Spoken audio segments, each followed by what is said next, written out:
Hi there, my name's Charlotte Reeves and I'm from Unleashed Education, and I'd like to welcome you to another Editing Toolbox video. We release these videos every Friday.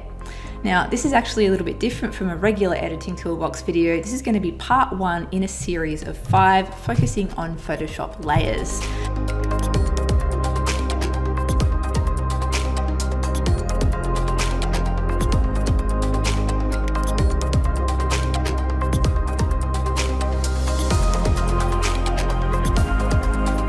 Layers is something that is often requested, and I'm really excited to dive into layers in more detail. In this series, we're going to be having a look at the different types of layers, how to manage the layers, opacity, blending modes, layer masks, that's a really big one, and also organizing layers. And I'm really hoping this is going to be a great reference for all the pet photographers out there that struggle with using layers. This is the first one in the series, and in this video we're going to be looking at what layers are, how they work, and the different types of layers you can work with or you'll often work with as a pet photographer. Now, layers have been part of Photoshop for a really long time. I remember they were around when I started using Photoshop back in version 5.5, which was, I think, in about 1999. They've been a really integral part of Photoshop for a really long time, but I found it's something that a lot of people really struggle with because more advanced Photoshop users like myself tend to just know how they work. So we possibly don't go to the trouble of explaining all the basic stuff about how layers work. So that's what I'm here to do today. So we're going to be playing around with this lovely shot of my main man Fletcher in all his handsome glory. So let's dive into this. So when you open an image up in Photoshop, say you've come from Lightroom or you've just opened it up from your hard drive, you'll see in the layers palette here, and if you don't have the layers palette, you can always just go to Window, make sure layers is ticked. I've got a video upcoming about how to arrange your workspace, so you'll just need to refer to that if you want to set up your workspace the way I have mine set up here. So let's assume that you have your layers palette up. That's what we're mainly going to be working with today. So once you have your layers palette visible, there's just a couple of little tweaks that you can do to make it a bit more usable. You'll see a little icon at the far right top of the layers palette. I think it's often called a hamburger icon. So if you want to click on that, it comes up with a bunch of different things. The one that you're interested in is towards the bottom, and it's called panel options. Now, I like to have my thumbnail size fairly large, not the absolute largest size, probably the second largest size, the medium size, and that helps you actually see what is on each layer a lot more easily, and it's just more of a visual way to identify your layers. I also like to have the thumbnail content set to the layer bounds rather than the entire document. Now, what that will do, if you have something that's on its own layer and it's quite small in the image, it will show you the preview of that small little thing as the thumbnail, rather than showing you the entire document bounds with a tiny little dot in one corner where that small thing is. I also have the 3 bottom options ticked as well, so we'll just go OK on that. Now you'll notice this background layer has a little lock icon just here, and that means that if we switch to the move tool here, or you can just press V on the keyboard, if you click and drag and try and move this layer, it will come up with an error message that tells you the currently selected layer is a background layer and you can't do anything with it really. However, you can convert it to a normal layer. You can either click that or cancel, and all you need to do is just click the little lock icon here. So now you see it's got its own name, it's now layer 0, and it's changed to a regular layer. Now if I use the move tool and click and drag on the image, you can see that I can move this layer around. And underneath you'll see a checker pattern, and the checker pattern is what Photoshop uses to tell you that that is transparent. I love analogies, so I'm going to try and put this into an analogy for you. I like to think of layers as pieces of paper on a desk. So the desk is the artboard, so that's this transparent kind of bit underneath. And then the layers are pieces of paper sitting on top of the desk. So at the moment we've only got one piece of paper, it's got a picture of Fletcher on it. We can duplicate that layer and have another picture of Fletcher just by dragging that layer into the little plus icon here.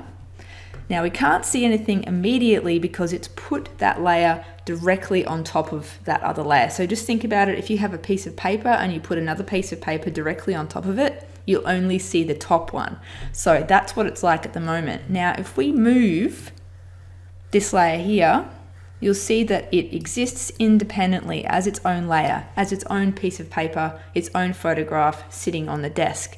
So layers are basically just pieces of paper or special magical pieces of paper, as I'll explain a little bit more later on, sitting on a desk. If it's a solid piece of paper, you can't see underneath it.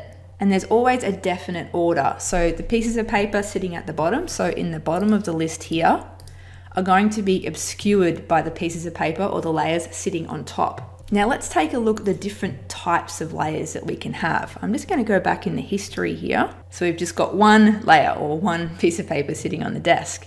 Now this is a regular layer, and generally if you're a photographer, you're going to be working with this type of layer really frequently. It's a photo layer. It's a layer with pixels. It's 100% non-transparent. It will block anything underneath it. If I was to open another image file, I could then drag that image onto this one to create its own layer. So another photograph sitting on top of this one here. So what other sorts of layers do we have? Something that you'll use as a pet photographer fairly often is an adjustment layer. So if you wanted to make adjustments to this image, you could just go into image adjustments and you've got a whole range of adjustments here. Let's go with hue saturation. It brings up some controls. I'm going to change the saturation and the lightness and then click OK. Now it's made that adjustment directly to that layer. It's changed the appearance of that layer. If we decided we didn't like that and we wanted to go in and actually adjust that, you kind of can't unless you go back in the history. So if you do this and then go and do a bunch of other things and then decide you wanted to change this, you're going to have to go all the way back to the start. So this is what's called a destructive editing technique. You're kind of destroying the information in that layer. So the alternative is to use an adjustment layer. So let's go back to here. And instead, this time, we're going to click this little icon here. And we're going to select hue saturation adjustment layer. Now, when I click this, it's going to add a layer on top of this one. And as yet, you can't see any changes because you need to go into the properties for that adjustment layer. Now, you should be able to see your properties palette here. If you can't see that, go up to window properties to make that visible. Now, this is basically the same dialog box that came up before. So again, we can decrease the saturation, increase the lightness. Now, the beauty of this is if we wanted to come back later and readjust this, say we decided we didn't like the lack of saturation, we wanted to add more saturation and make it darker, you can just click on that layer and go in and do that. So it's just a really handy way of making adjustments but not entirely committing to the adjustment. As long as you have that layer there, you can go back in and make changes. So there's lots of different types of adjustment layers that you can add. So you've got hue saturation. Another common one is color balance. Another common one is curves, levels, exposure. You can have any number of adjustment layers here. And to use them, you just need to click on the icon and it will come up with the controls for that adjustment in the properties palette here. So that's adjustment layers. There's a few other types of layers that you might use as a pet photographer. Let's just have a look. So you've got all of these ones here. We've looked at those ones: brightness, contrast, levels, curves, exposure, all of those. You can add a solid color layer, and that will basically give you a colored layer. Now, I'm not going to go into why you might use that in this video, but we do have other Editing Toolbox videos that go into why you would want to use that. I'm just going to turn that off for now so we can see Fletcher's gorgeous face again. You might want to add a gradient layer. So this will add a gradient to the image. Linear, radial gradient, you can reverse it. And this is a really good way of painting with light in Photoshop. Again, I'm not going to go into the usage of this. This is just another type of layer that you can have. Let's turn that one off as well. Then down the bottom here, we've got a few other different types of layers. As a pet photographer, you're probably not going to use the first three. Gradient map and selective color are definitely types of layers that you may want to use at some point in your pet photography editing journey, but I'm not going to go into those in detail. Just know that there are different types of layers that you can have. Now, the final thing that you might want to use as a pet photographer is a text layer. So we can add text to this image by just clicking the horizontal type tool here and then clicking anywhere on the image. Now, look in the layers palette when I click on the image. It's created a new layer with that text on it. So what if we just wanted to say, this is Fletcher, and we wanted to make it white text, and we wanted to make it bigger. So I'm just pressing up to make this bigger. Okay, this is Fletcher. I'm going to change back to the move tool to commit that text. And now I have a text layer that says this is Fletcher that you can move to wherever you want because it's a layer. So this isn't a complete list of the different types of layers that are possible to create, but they're the ones that are probably going to be the most relevant to you as a pet photographer. If you have any questions about what I've covered here, please feel free to post them in the comments and I shall get back to you.